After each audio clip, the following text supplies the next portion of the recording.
White হাউসের নিঃশব্দ কক্ষে বসে আছেন ডোনাল্ড ট্রাম্প। পাশে নেই পরিবার বা দলের নিঃশর্ত সমর্থন। ধীরে ধীরে সবাই যেন দূরে সরে যাচ্ছে, আর সমালোচনার তীর ছুটে আসছে চারদিক থেকে। ক্ষমতার শীর্ষে থেকেও তিনি যেন আজ ভীষণ একা। মাত্র 6 সপ্তাহের একটি যুদ্ধ, কিন্তু এই স্বল্প সময় বদলে দিয়েছে অনেক হিসাব। কারণ এই সময় আমেরিকা হারিয়েছে অনেক কিছু। হারিয়েছেন আধুনিক অস্ত্র ভাণ্ডারের শক্তি, বিপুল অর্থ সম্পদ, বিশ্বস্ত মিত্রদের আস্থা। পেন্টাগনের মিসাইল ডিফেন্স এজেন্সির পরিচালক নিজেই স্বীকার করে নিয়েছেন, ইন্টারসেপ্টর ক্ষেপণাস্ত্রের মজুদ আগের অবস্থানে ফিরিয়ে আনতে কয়েক বছর সময় লাগবে। বছরে মাত্র 100টি থার্ড ইন্টারসেপ্টর তৈরি করতে পারে আমেরিকা, অথচ ইরান মাসে তৈরি করেছে 200 থেকে 300টি ব্যালিস্টিক মিসাইল। $15 বিলিয়ন ইন্টারসেপ্টর আর কয়েক লাখ ডলারের ইরানি মিসাইলের অঙ্কটা চূড়ান্ত বিপর্যয় ডেকে এনেছে। এক বিশ্লেষণে দেখা যায়, যুদ্ধের প্রথম 16 দিনেই যুক্তরাষ্ট্র, ইসরায়েল ও উপসাগরীয় দেশগুলো প্রায় 4200টি প্রতিরক্ষা সরঞ্জাম ব্যবহার করেছে। মার্চের শেষ সপ্তাহ নাগাদ যুক্তরাষ্ট্রের থার্ড সিস্টেম, ইসরায়েলের অ্যারো ও ডেভিড সিলং এবং উপসাগরীয় দেশগুলোর প্যাট্রিয়ট ব্যাটারির মজুদ প্রায় ফুরিয়ে এসেছিল। যুদ্ধের খরচ হয়েছে বিলিয়ন বিলিয়ন ডলার। শুধু প্রথম সপ্তাহে খরচ হয়েছে $11 বিলিয়ন। মার্কিন নৌবাহিনী ইরানের বিরুদ্ধে নিক্ষেপ করেছে 850টির বেশি তামাহক মিসাইল। প্রথম 16 দিনে যুক্তরাষ্ট্র ও ইসরায়েলের বিমান বাহিনী প্রায় 7110টির বেশি ক্ষেপণাস্ত্র ও বোমা ব্যবহার করেছে। এখন এই ফাঁকা ভাণ্ডার পূরণ করতে পেন্টাগন চাচ্ছে আরও $200 বিলিয়ন, যা 2026 সালে পেন্টাগনের মোট বাজেটের 1/5। এত অর্থ কি কংগ্রেস দিবে, সেটাও অনিশ্চিত। একজন মার্কিন সেনেটর বলেছেন, আমরা ইরানের সঙ্গে যুদ্ধ করে নিজেদের দুর্বল করে ফেলেছি। এখন আমাদের শত্রু চারদিক থেকে ঘিরে ধরেছে। চীন, রাশিয়া, উত্তর কোরিয়া সবাই আমাদের দুর্বল টের পেয়ে গেছে। এটা খুবই বিপজ্জনক। ইরান যুদ্ধে সবচেয়ে বড় প্রভাব পড়েছে মধ্যপ্রাচ্যের মার্কিন উপস্থিতিতে। ইরাক থেকে যুক্তরাষ্ট্র তাদের সব সৈন্য প্রত্যাহার করতে বাধ্য হয়েছে। 2003 সালে ইরাক আক্রমণের পর থেকে প্রায় 22 বছর ধরে সেখানে ছিল মার্কিন সেনা। গ্রিন জোন নামে খ্যাত সেই বিশাল সামরিক এলাকা থেকে আজ সবাই চলে গেছে। শুধু ইরাক নয়, সিরিয়া থেকেও সৈন্য প্রত্যাহার করেছে যুক্তরাষ্ট্র। 2015 সাল থেকে সিরিয়ার শক্তিশালী সামরিক উপস্থিতি নিশ্চিত করে আসছিল তারা। আন্তর্জাতিকভাবে বহু আপত্তি থাকলেও তারা সিরিয়া ছাড়েনি, কিন্তু ইরানের সঙ্গে এই যুদ্ধের পর তারা সিরিয়া থেকেও সৈন্য সরিয়ে নিয়েছে। সিরিয়ান একজন বিশ্লেষক বলেছেন, এটি সিরিয়ার জন্য মুক্তির বার্তা। যুক্তরাষ্ট্রের সৈন্যরা আমাদের মাটি ছেড়েছে, এটা ইরানের প্রতিরোধের জয়। 2015 সাল থেকে তারা আমাদের দেশ দখল করে রেখেছিল, আজ আমরা স্বাধীন। মধ্যপ্রাচ্যের রাজনীতিতে এটি এক বড় পরিবর্তন। যুক্তরাষ্ট্র তাদের সবচেয়ে শক্তিশালী ঘাঁটি খালি করে দিয়েছে। এখন এই শূন্য স্থান পূরণ করবে ইরান। ইরান এখন সিরিয়া এবং ইরাকে তার প্রভাব আরও বাড়াবে, আর যুক্তরাষ্ট্র সেটা দেখে কিছুই করতে পারবে না, কারণ তাদের হাতে অস্ত্র নেই, নেই সেনা, নেই অর্থ।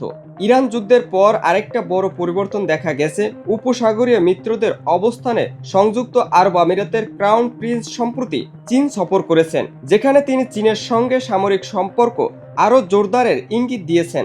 মানে যুক্তরাষ্ট্রের মিত্ররা এখন চীনের দিকে ঝুঁকছে। শুধু আমিরাতি নয়, সৌদি আরব ও চীনের সঙ্গে সম্পর্ক বাড়াচ্ছে।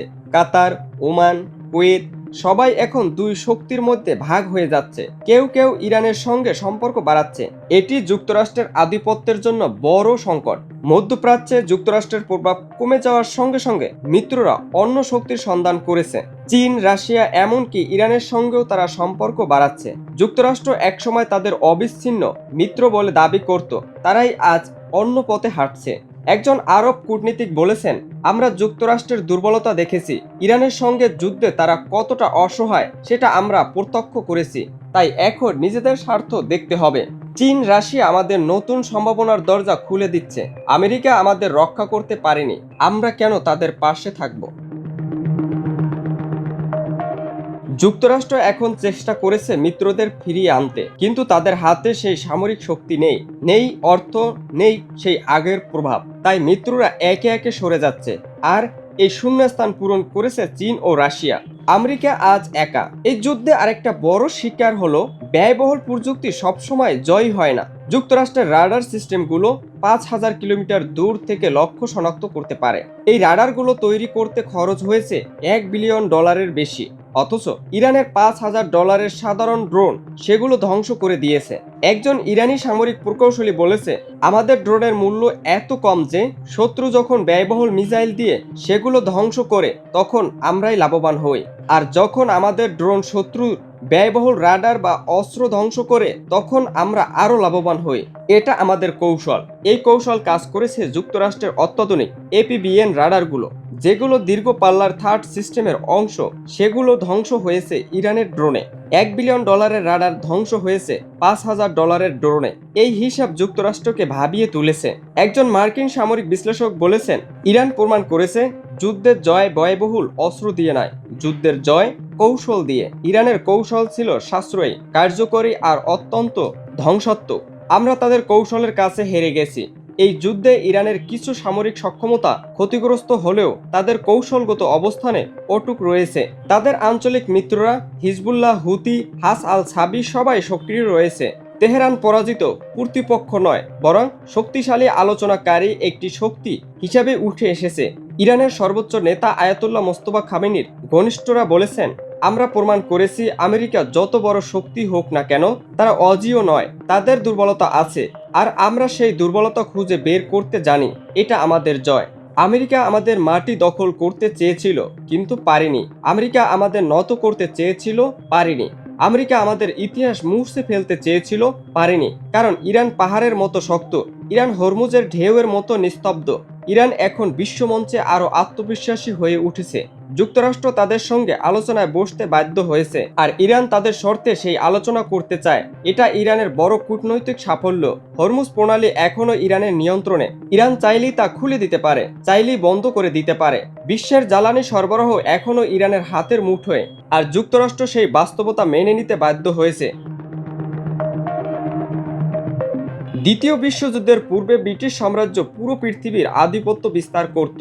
তাদের উপনিবেশ ছিল পৃথিবীর বিভিন্ন দেশে। ভারতীয় উপমহাদেশ ছিল তাদের মুকুটের অন্যতম রত্ন। সূর্য কখনোই অস্ত যেত না তাদের সাম্রাজ্যে। কিন্তু দ্বিতীয় বিশ্বযুদ্ধের ধাক্কা খাওয়ার পর তারা পৃথিবীর বিভিন্ন দেশগুলোকে স্বাধীন করে দেয় এবং সেখান থেকে চলে আসে। তাদের সাম্রাজ্যের অবসান ঘটে। আজ ব্রিটেন একটি মধ্যম শক্তিতে পরিণত হয়েছে। ইরানের সঙ্গে সংঘর্ষের পর যুক্তরাষ্ট্র কি এখন সেই একই পথে হাঁটছে? তারা কি তাদের পৃথিবীব্যাপী ঘাঁটিগুলো, বিশেষ করে মধ্যপ্রাচ্য, সেখান থেকে সরে গিয়ে নিজেদের ভূখণ্ডকে নিরাপত্তার জন্য জোর দেবে? একজন ইতিহাসবিদ বলেছেন, প্রত্যেক সাম্রাজ্যের পতন ঘটে। ব্রিটিশ সাম্রাজ্যের পতন ঘটেছিল দ্বিতীয় বিশ্বযুদ্ধের পর। আমেরিকা সাম্রাজ্যের পতন ঘটবে ইরান যুদ্ধের পর। ইতিহাস নিজেদের পুনরাবৃত্তি করে। আমেরিকা যখন বুঝতে পারছে পৃথিবীতে তারা আর একা নয়, চীন, রাশিয়া, ইরান, তিন শক্তি মিলে তাদের আধিপত্যকে চ্যালেঞ্জ জানাচ্ছে, আর তারা সেই চ্যালেঞ্জ মোকাবেলায় অপ্রস্তুত। ইরান যুদ্ধ প্রমাণ করে দিয়েছে আমেরিকার দিন শেষ। তাদের হাত থেকে বিশ্বের নিয়ন্ত্রণ চলে যাচ্ছে। নতুন বিশ্ব ব্যবস্থা গড়ে উঠছে, আর সেই ব্যবস্থায় ইরান একটি শক্তিশালী শক্তি হিসাবে আবির্ভূত হবে। ডোনাল্ড ট্রাম্প ইতিহাসের পাতায় সবচেয়ে ব্যর্থ প্রেসিডেন্ট হিসাবে চিহ্নিত হবেন। তিনি যুক্তরাষ্ট্রকে একটি অপ্রয়োজনীয় যুদ্ধে জড়িয়েছেন। তিনি যুক্তরাষ্ট্রের অস্ত্রের ভান্ডার ফাঁকা করে দিয়েছেন।